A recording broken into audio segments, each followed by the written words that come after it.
Welcome to the Bird Gang Nation Sports Media Show, repping the greatest team of all time. Let's go!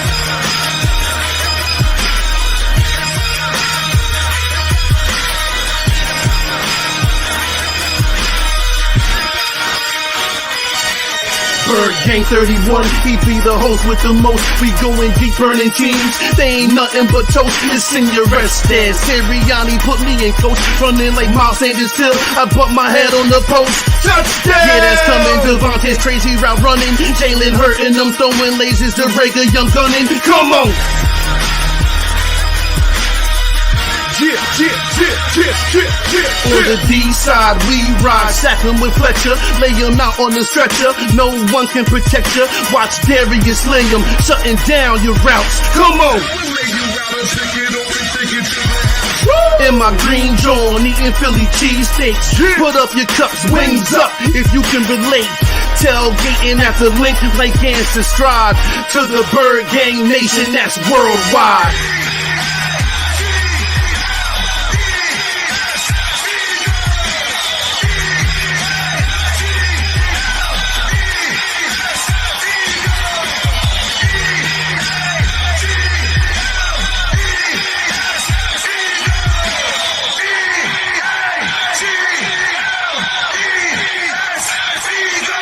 On Sundays, catch the pre and post game.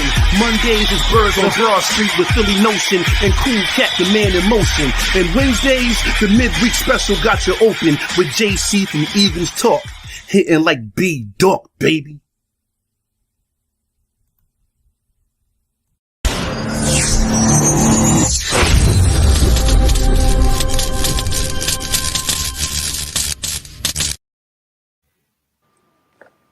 Uh-oh.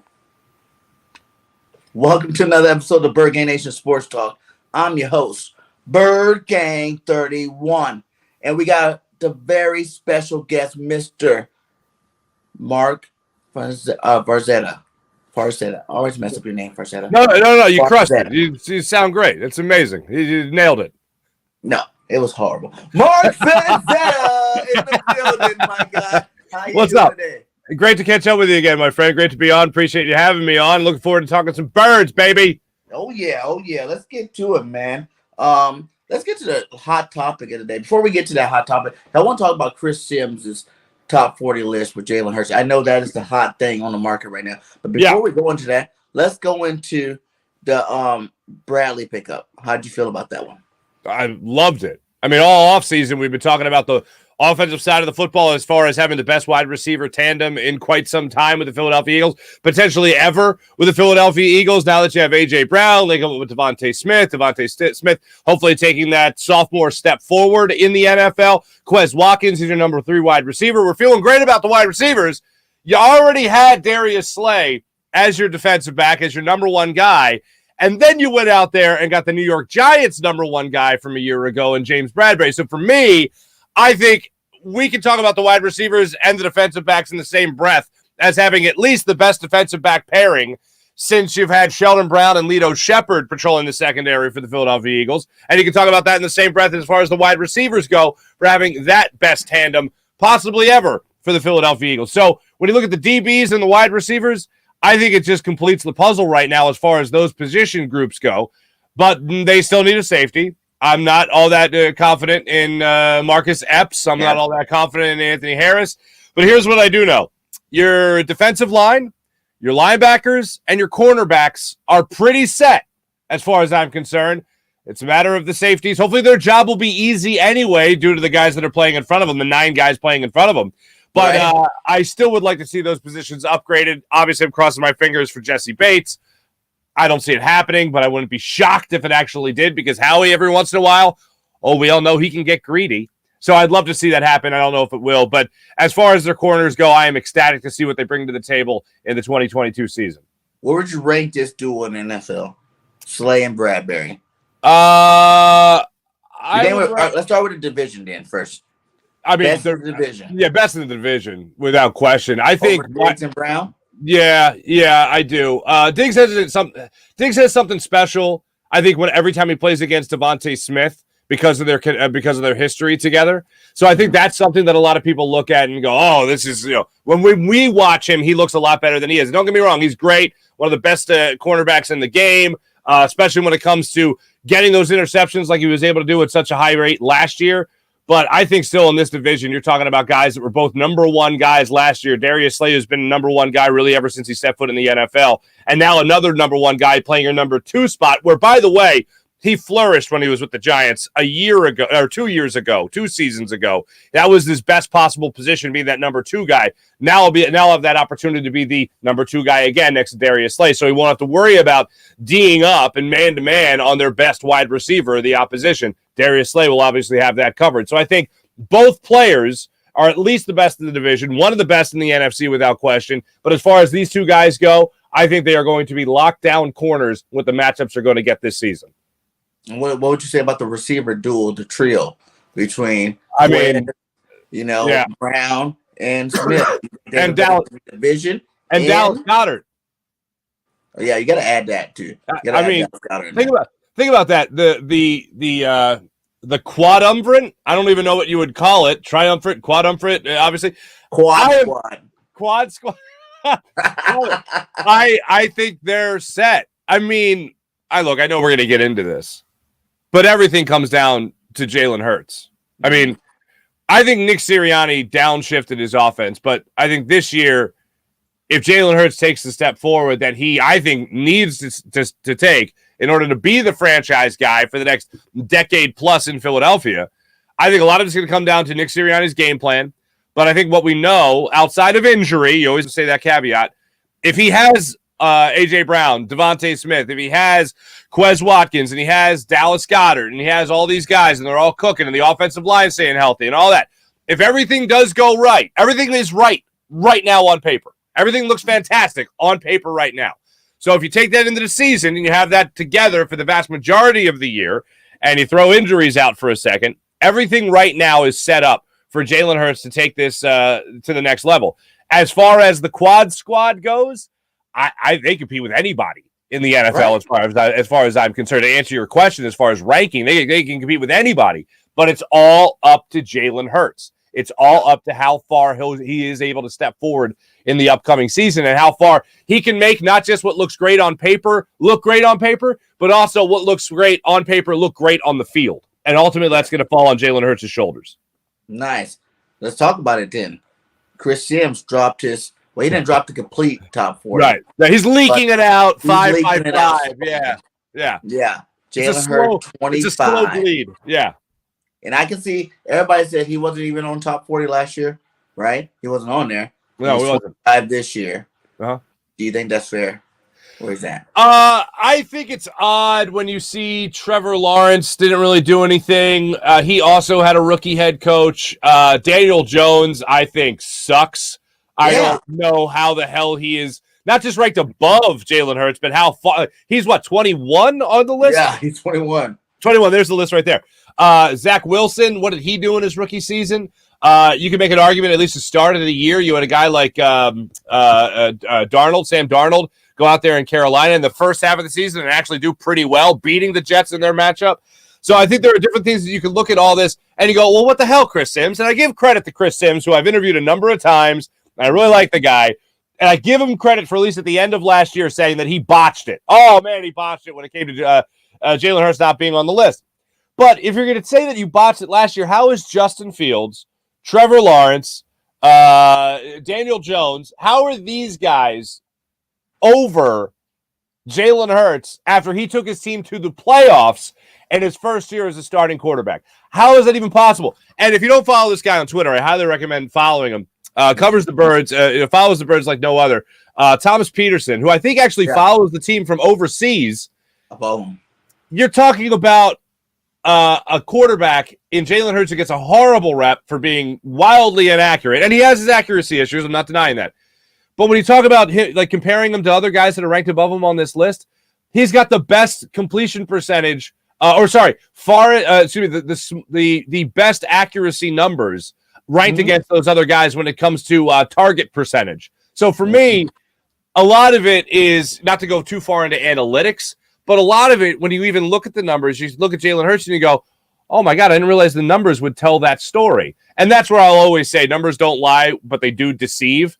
Jalen Hurts has missed big throws that have cost the Eagles, but the percentage is a lot lower than a lot of other people are expecting. So that, for me, especially when you're ranking them against the other 5 quarterbacks that just came out on Chris Sims' list, that's definitely a bragging right in Jalen Hurts' favor. Definitely, man. And like you were saying with the numbers, they're all kind of construed.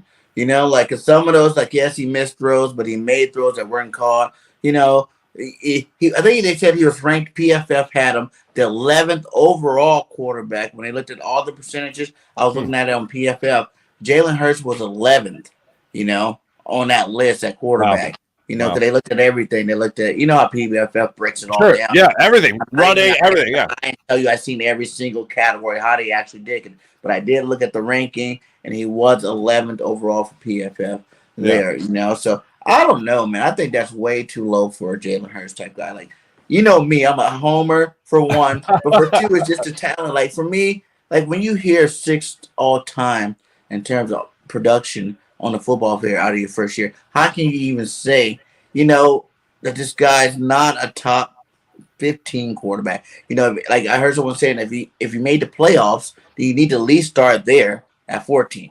Right. And his skill level from there will go up. And if you're looking for the future, no one knows what the future is for Jalen Hurts. No one's watched him go play in the same system 2 years in a row. No one's seen what he would do with this kind of talent. We all said last year he needed better talent. We went out and got A.J. Brown. That's huge upgrade. That makes, that's one move that really makes everybody's job easier. You know what I'm saying? It makes the running game easier. It makes Devontae Smith's job easier. It makes Wes Watkins' job easier. Dallas Goedert, etc. Pascal, all these guys.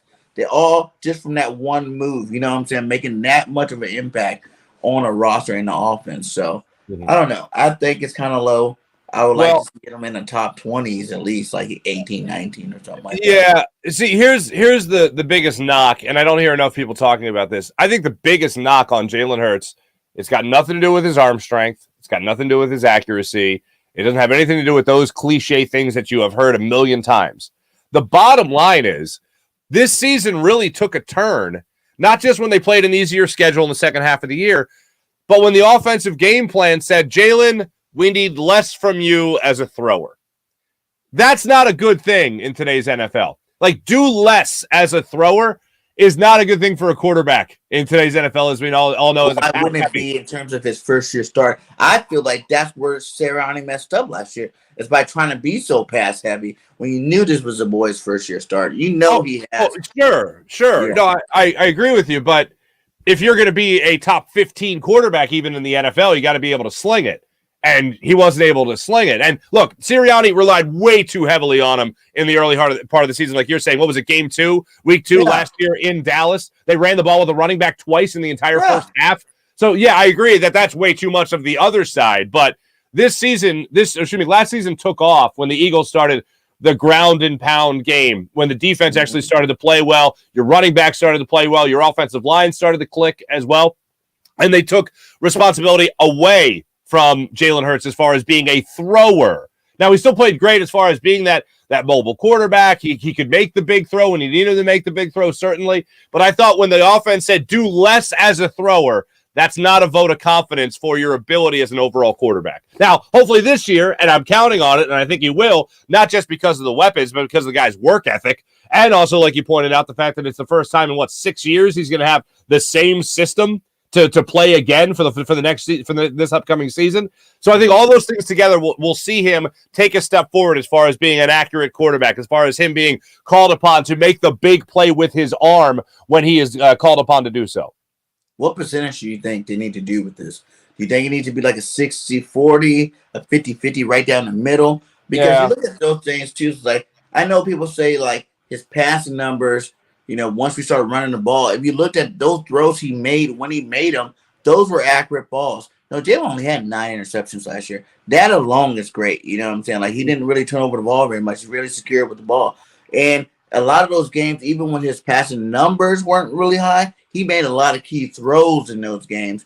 that where money throws. You know what I'm saying? So maybe it is the fact that we do have a monster offensive line. Maybe we should ground and pound these guys. You know, you look at guys like Tom Brady. I know he's a GOAT. I know they're saying, oh, well, you know, you can't compare Jalen and Tom Brady, but Tom Brady doesn't throw balls, you know, past 10 yards. I think that was reading some stat like last year, for instance, he didn't have very many deep balls out there. You know what I'm saying? He was throwing it, you know, hike, boom, pop and go, pop and go. I think it's more of a Nick Sirianni offense thing where it's now time for Nick to scheme this up the right way, you know, so Jalen doesn't have to worry about it. Of course, we're going to take our deep shots when we can get them, but he should be able to dink and dunk just like Brady and all the other these elite quarterbacks. Everybody act like it's a just passing to the point where every down we're just airing it out, you know, 20, 30 yards down the field. That's just not realistic. You know, that's not what's going on out there. I'll point to this. I'll point to the first half against the Denver Broncos. Jalen Hurts played phenomenal in the first half against the Broncos. He had the back shoulder throw to Devontae Smith for the touchdown. He had the ball in the middle of the end zone to, I think it was Quez Watkins came up with it. He played great in the first half of that game. And people were starting to knock him in the second half, saying, oh, but look what he did in the second half. They were up. They were leading. They were winning the game. You don't keep the gas pedal. Like, you manage the game for the most part, especially in the fourth quarter. You manage the game. He played so great in that first half, and the offense was clicking on all cylinders in that first half. You didn't need him to absolutely ball out in that second half. So for me, if I can get a game like that from Jalen Hurts and from Nick Sirianni, they're going to win a lot of football games next year. And I do expect the Eagles to win a lot of football games next year. But again, a lot of it is going to fall on Jalen Hurts' shoulders. So what do you think? 60-40, 50-50? Okay, so when you're asking the question, run to pass ratio, what do you think will be a perfect balance for year two, you know, for this offense in general? Because I feel like you can't steer away from your bread and butter to run game. I want to see Jalen pass more, but having a better defense is going to get him the ball back a lot more. So you will be able to balance that out. I always think you take the best version of yourself and you throw it in the face of the opponent. That's what you got to do every time. 60-40 sounds great as far as passing 60% of the time, running the ball 40% of the time, based off of what you have as an offense and also how the NFL is right now. But it really depends on how these games go. I mean, I don't like just throwing out the general number before the season because I also don't believe in going by the book, so to speak. I think every game is its own isolated incident. I think everything is a case-by-case basis. Generally speaking, I think a 60-40 is pretty damn good. But if you have a run game that is just unstoppable, like you had last year, I don't blame a team for going in that direction more. I actually think it's better to go against the current. Like if the Eagles went by the book last year, they're not making the playoffs. If they would have continued to say to Jalen Hurts, no, keep airing it out, keep bombing the ball, all that stuff, keep slinging it, they wouldn't have made the playoffs. Yeah, exactly. They're going to make that one big play. It's like a guy in baseball who hits 40 home runs but only bats 180. You know what I mean? Like he's swinging for the fences, but nothing else is happening. Right. Yeah, I feel you on that one, man. I think they do need to be a little bit balanced, you know. I think just from the nature of the way this team's set up, he's going to have more opportunities to throw. And, you know, you're going to see a lot of run after the catch with these playmakers. You know, I think they say A.J. Brown's one of the best yak receivers out there. You know, you get the ball in his hands, he can, you know, do his thing and put up some big numbers without you having to worry about it because it's like a running back at the receiver position. So, you know, I think you're going to see a lot more quick passes, a lot more like dink and dunk type stuff. But then, you know, you got Quest to go deep with every now and then. You know, Goddard to take care of that middle part of the field. Yeah. Do you think? Real quick, I want to pound this one more time. I know last time I was on with you, I was talking about this a lot. I just want to hit it one more time. I really want everyone, and please help me on my crusade. I want everyone to stop talking about Jalen Hurts' arm strength. The arm strength is fine. He can air it out with the best of them. I absolutely. It's not his greatest attribute, but the guy can throw the ball downfield. He doesn't have a rag arm.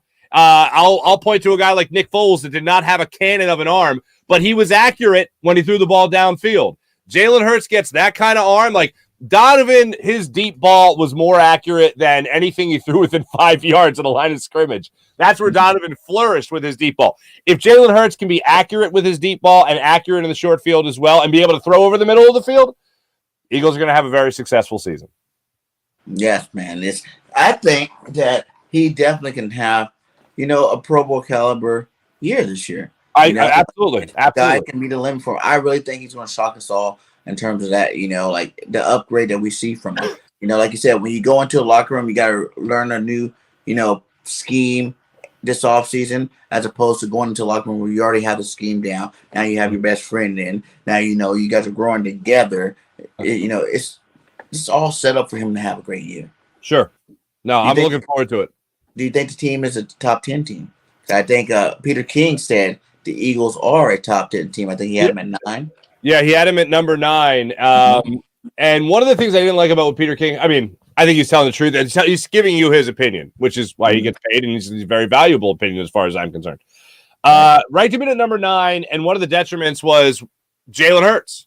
He said Jalen Hurts has to take that step forward in order for them to be a 9th overall team, top 10 team, top 9 team in the NFL this year.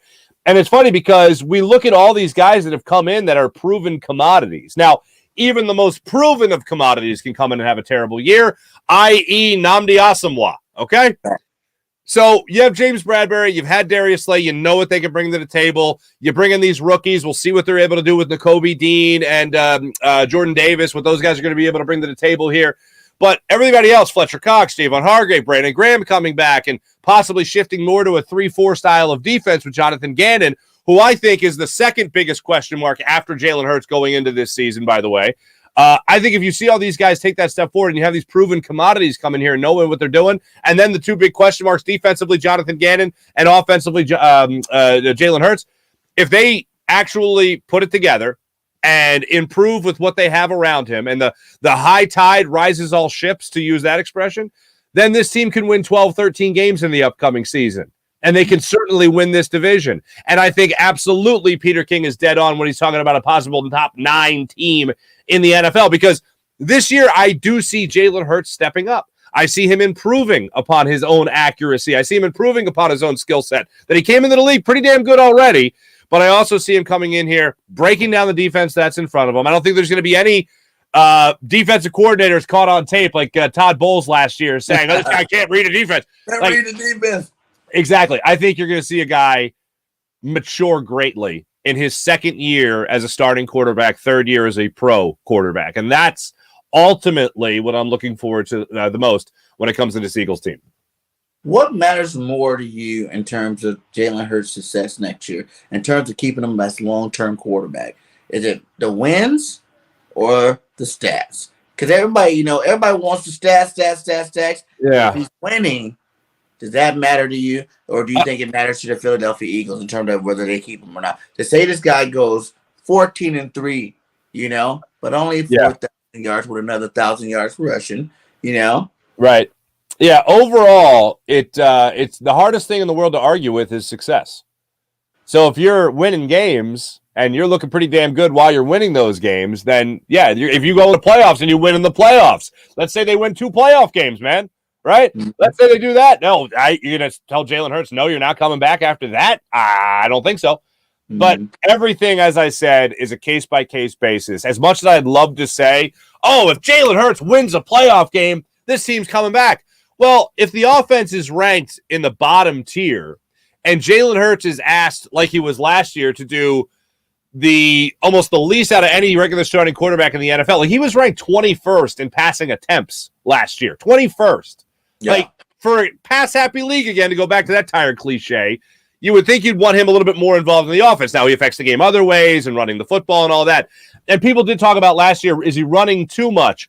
I can take a first-year starting quarterback in a new system running as much as he did last year. I can take that in the first year, so that's not a problem. If he repeats the same thing this year, that's where I think we'll have a problem, because his job isn't to run the football. His job is to distribute the football, play that point guard role, so to speak. If it's there, he can run, he can step up in the pocket. Personally, this year, I want to see him step up in the pocket more and deliver that throw. But overall, if it comes to the future of Jalen Hurts, what it relies on most, I think it relies mostly on not the stats, because I don't need him to run, I don't need him to throw for 4,000 yards and 35 touchdowns or anything like that.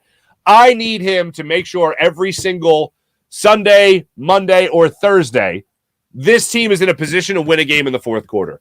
Regardless of what happened in the first 3 quarters, if the defense is terrible in a particular game, I need to know that going into that fourth quarter, because Jalen Hurts is my quarterback, we have a chance to win. That, I think, is the easiest way to sum up what will be his version of success. And by success, I mean he's back next year on a franchise quarterback type of deal. And they're not using those two first-round picks in next year's draft on a quarterback. That is ultimately how I think he will solidify his job going forward in Philadelphia. It's funny you say that because I was wondering, do you think the Eagle fans, when they're talking about Jalen Hurts stop running, does it ever take into effect that, that maybe that is such a huge part of his game? Two, that you don't really want to tinker with it now. That affects the running game. He was, the second leading rusher on our team. You know what I'm saying? That affects that running game. You heard Miles Sanders, these guys go, when they got to worry about Jalen, it's opening up for us a lot more. He is young. He's one of the bigger, stronger quarterbacks in the league. He's working out with the linemen and stuff. Do you think that will be something where we need to stop as fans and worrying about the overall health of this guy until it actually becomes a problem? You only get that Super Bowl window usually in that rookie contract. You know what I'm saying? The rookie contracts when all these, mobile quarterbacks usually win their Super Bowl, and because that's when you got the best team around you. Like, should we care so much about that futuristic, or should we say, hey, whatever Jalen needs to do, let him go do it. And if it's running the ball, like Nick Sirianni said, I don't care if Jalen, runs for 3 touchdowns and have 200 yards rushing, or pass for 3 touchdowns and have, 200 yards passing. At the end of the day, that's 3 touchdowns, 200 yards production for our offense, and we're winning. What I'm saying? One of those type of situations, or should you think that it's okay to care about, his health long term? Because I know you want a franchise quarterback forever, but he's already kind of shortened that window in terms of that rookie contract. This is year, then you got next year, and he's done. You got to re-sign him or you don't re-sign him. Yeah, here's what I love about Jalen Hurts. When he does run, and I think he gets a bad rap. Like, I don't think he looks to run. I think he runs when it's there. I think he does a great job of doing that. I give him all the credit in the world for that. I'll acknowledge that fact about his game. But I love the fact that when he does take off, he's the opposite of Carson Wentz. He slides. He gets out of bounds. Yes. If the running lane all of a sudden that he's anticipating isn't there and he's still behind the line of scrimmage, he gets rid of the football. Like, he's a smart quarterback in the way he plays the game as safely as possible, if that makes sense. I think that he does a great job of diagnosing the running lane, taking it if it is there and there's no other play to be made. I still, like I said earlier, would like him to step up in the pocket, read what's in front of him, make the throw, so he's not getting hit anyway. But when he does take off, I think he does a great job of getting down and getting himself out of danger. So I don't worry about that aspect of his game. I don't look at him as I would a guy like Joel Embiid, where every time he hits the floor, occasionally you're like, oh, okay, is he? Okay, he's okay. Like, he got up, we're okay. So I don't watch Jalen Hurts waiting for him to get hurt. I watch him knowing that if he is going to try to make the play with his legs, he's smart enough to get out of harm's way while he's doing it. But I think the biggest deciding factor for him, offensively, or not offensively speaking, but throwing wise, will be how he breaks down what's in front of him defensively and how accurate he is when he makes that decision. With the job that Howie's done, who has the most pressure going into this season? Is it Jalen? Is it Nick? Or is it Gannon? Wow. It's weird. I don't look at Jonathan Gannon as a guy that has any pressure on him whatsoever. What? And think about this. The guy had a mediocre defense. I mean, they were top 10 defense, I think in terms of yards. This guy got, in 1 year of being a defensive coordinator, he's getting head coaching interviews. Like, what the hell? Well, how does that make any sense? I didn't understand that. There is some overlord of the NFL looking down on Jonathan Gannon and has made him the golden boy. Like, he can do no wrong. I don't get it.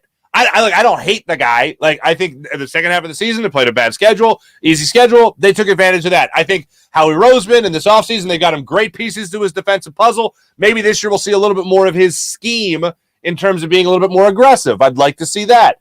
But when it comes to pressure, I don't think this guy has any pressure, because after 1 mediocre year as a defensive coordinator, he's already getting head coaching interviews. I think, I don't forget, was it Sirianni, the next guy you said having pressure? Yeah, I think he would be number 2. And then I think there's a huge gap of pressure with Jalen Hurts all the way at the top. Like, Jalen Hurts, most pressure, and then down here somewhere, Nick Sirianni, and then below the floor, dig a hole, and then you'll find Jonathan Gannon the amount of pressure. Like, to me, Jalen Hurts is auditioning for his job again. Like, and credit to the Eagles. He got his following year. At the end of last year, I said, this quarterback class, thanks, but no thanks. I'd rather ride it out with Jalen Hurts for one more year, see what he can do. He showed me enough in his first full year as a starting quarterback in the NFL that I want to see what else he has in year 2 in the same scheme, knowing what he has to work with. And if Howie Roseman can get him more weapons, I'm even more excited to see what he can do. Well, Howie got him some weapons. And now I'm excited to see him take that huge step forward for the upcoming season.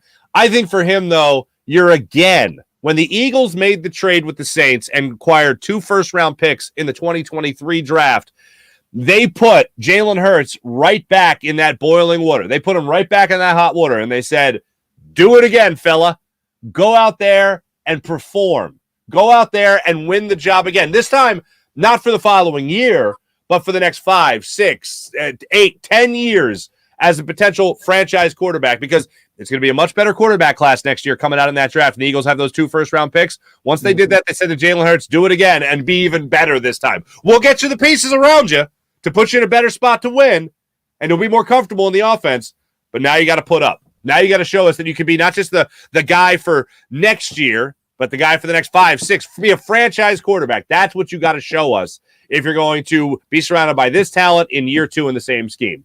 So by far, he has the most pressure out of anybody on this football staff, not just the team, but anybody on the payroll of the Philadelphia Eagles. Jalen Hurts is under the most pressure. I feel like it's reverse. Flip that, really? That over around. You know? Because you think Jalen Hurts has the least pressure? I feel like he has normal quarterback pressures now. Last year, last year you had a rookie coaching scheme, rookie offensive coordinator with a suspect scheme with first and second year players. They weren't even, fully the elite type players, to the point where it's like he had to do a little bit more last year. But this year, you go get an A.J. Brown to take the pressure off. You know what I'm saying? Like, our offensive line's solid, even brought better pieces. The offense he's going to be in a second season in the same office. I feel like, and they bring your best friend over. Your best friend over. So many familiar faces from the tight end we drafted to the running back, like we said before. Like, these are all familiar faces, and he's the leader. You know what I'm saying? Like, is there pressure on him? Yes, because every quarterback got pressure on him. But in terms of having the most pressure on this team, I think Howie made it easier for him. Hey, I got you a better defense. Here you go. I got you a better weapon. Here you go. More pieces to work with. Here you go. We trust you. It's basically what Howie Roseman did this offseason, I feel like. Okay. So now he feels like, oh, well, they have faith in me. All I have to do is do my job. And it's going to be a lot easier to do your job when you have better weapons and, we get the ball back more because your defense doing better. But everybody else has their job next year. Like, Devontae Smith is going to be their wide receiver next year. A.J. Brown's going to be their wide receiver next year. Like, everybody else has their job next year. Jalen Hurts is the only one auditioning for the next 5, 6 years.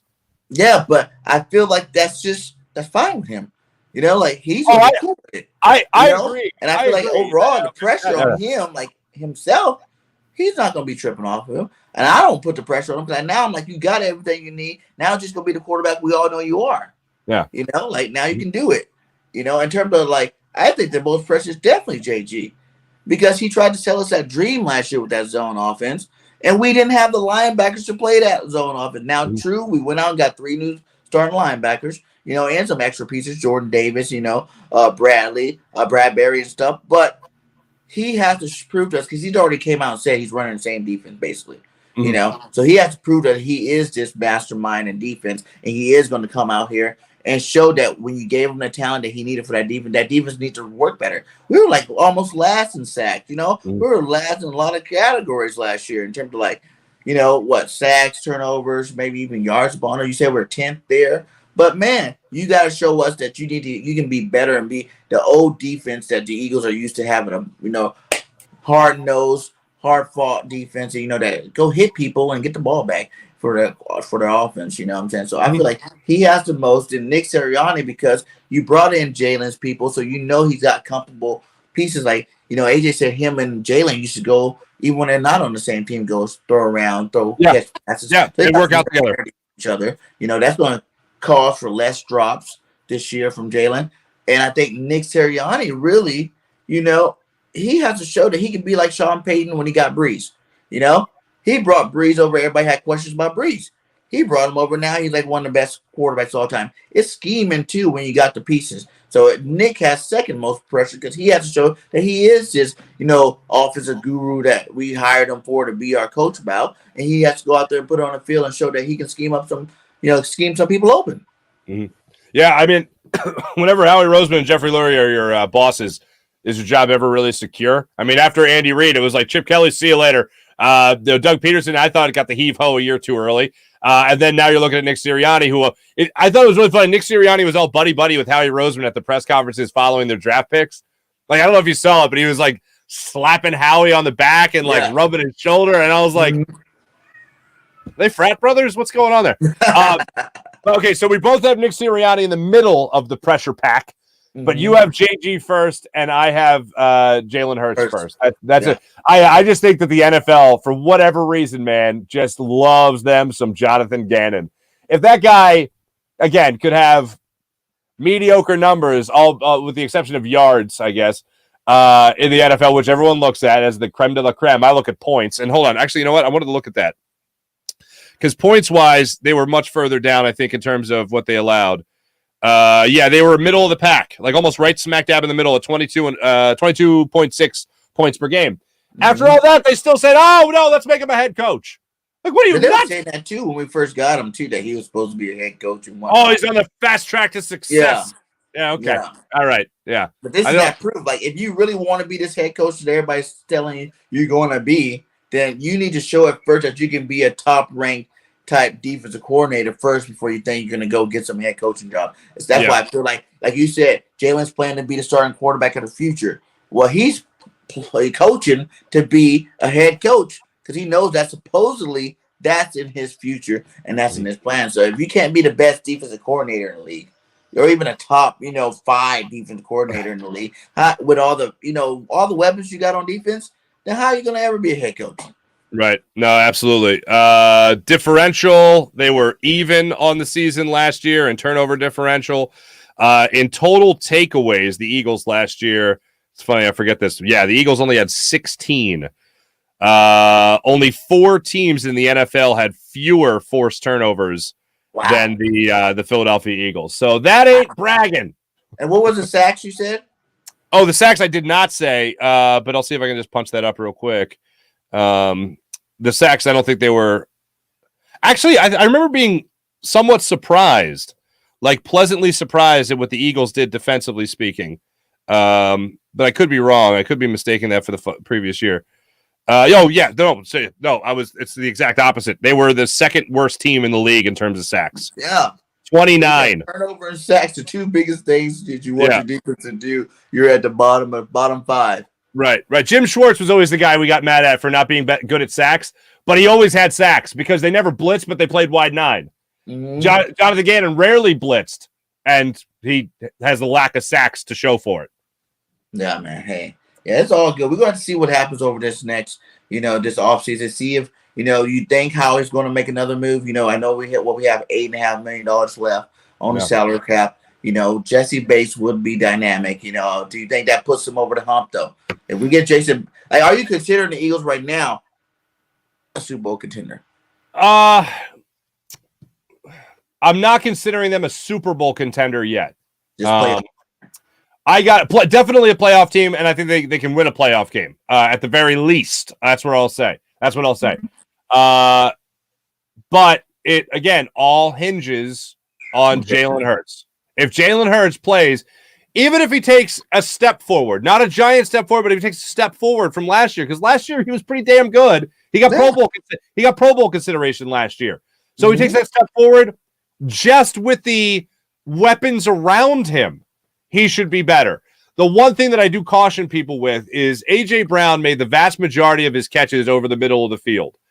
Jalen Hurts made the fewest amount of his throws to the middle of the field. So that's something that Jalen Hurts is going to have to get a lot more comfortable with, throwing over the middle of the field to A.J. Brown. If he does that, then A.J. Brown will be great like he's been. Set up of the plays that Nick called, or you just think he doesn't like going there at all? Hey, look, when it comes to the plays being called, sooner or later, you're going to find your third read, and that guy's most likely going to be in the middle of the field. when it's as consistent as it's been, I think that goes more so to the quarterback than it does to the play call. He never made it to his third. By the time he like, I am out of Right. here. Yeah, right. I can make a first down right now. You know, Right. I can get that yardage. So, Yeah. it's going to definitely come down to Jalen Hurts, how he does, man. Thanks for coming on. I know you got to get out of here, my guy. My man. Thanks for stopping by. We definitely be connecting again some more this Whoa, offseason. whoa, hold on. There's a Mrs. Bird gang? What's going on here? She's my best mod in here. She drops links. She drops everything, man. Without her, she is really what keeps all this stuff together, man. You know what I'm saying? I give a salute to Miss Bird Gang. Shout out to Mrs. Bird Gang. Fly, Eagles, fly. Thank you. You gotta have, it helps out, when she's here, so you don't have to feel like you're taking so much time. Like, she's here too. She's doing her little job. She has her own little things, dude. She's talking in chat. They get sometimes some shows. I'm like, she gets more clout in the chat than I do. Like, hey, Mr. Bird Gang, how you doing? How you doing? Like, y'all ain't even said hi to me yet. What's up, guys? That's right. That is fantastic. Awesome. No, it's a pleasure, man. As always, appreciate you having me on. Always good catching up with you. And go ahead and let everybody know where they can find you. If not, subscribe to you already. We just showed you the link. It's inside of the chat. Make sure you guys will subscribe up to my guy, Marc. And congratulations, recently hitting 3,000 subscribers on the old YouTube page. So congratulations to you. Yeah, thank you. Absolutely. You guys can find me at Farzetta Show on this fine YouTube thing and across all social media platforms as well. As always, I stress to people, I am not on OnlyFans. That's the only one. But if money gets tight, working out for you, right? But if money gets if money gets tight enough, I just might. No, always a pleasure. You guys can follow me on Twitter as well at Marc Farzetta. Right here on YouTube as well at Farzetta Show, Twitch, Facebook Live, and then different Instagram posts, Marc.Farzetta and Farzetta Show. And he covers more than just the Eagles, too, guys. Yeah. He covered all Philly. You 4 for 4? 4 for 4, baby. 4 for 4, yeah. So you don't just think, when you go subscribe to this guy, he got Eagles. He got Eagles. He got all of them. Phillies, all them Philadelphia teams. So, hey, thanks again for coming by. Thank you guys for being here. Shout out to 25 still in here. Fly, Eagles, fly. Till next time, we out. Peace.